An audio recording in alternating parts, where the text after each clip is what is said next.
Well, what a day of hockey it was down at MSHSL Arena today for the Section 7 semifinals. Second half of the day, including Section 7 Single A, so that's where we'll head first.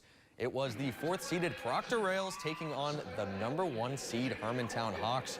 We take things about 6 minutes into the first period. Nolan Oakstad takes a shot towards the net from the blue line, and it's Wyatt Minaheim who gets his stick on it. Dylan Davidson, poking it through as well. Rails find the board for the 1-0 lead. Momentum on Proctor's side still a few minutes later with the Rails power play, but it's River Freeman for the Hawks who goes blue line to blue line and 5-hole. That shorthanded tally ties us up at 1 apiece. Now we head to the second period, still square at 1 until Drew Nelson sends it across to Josh Kapanen. He centers it for Evan Gunderson, and oh my goodness, forehand, backhand, see you later. Hermantown takes the 2-1 lead, and there would be a whole lot more of that. Hermantown walks away with a 6-3 final over Proctor. Now the question is, who will they face in the finals?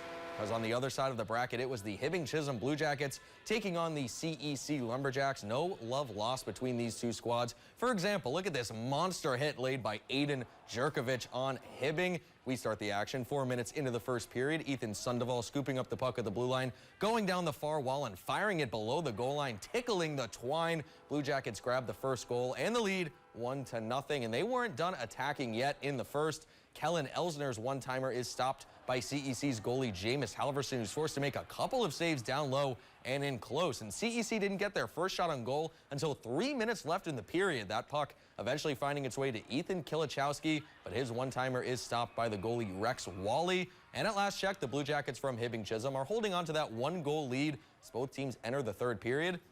We'll have those final results on our website, northernnewsnow.com. And earlier today,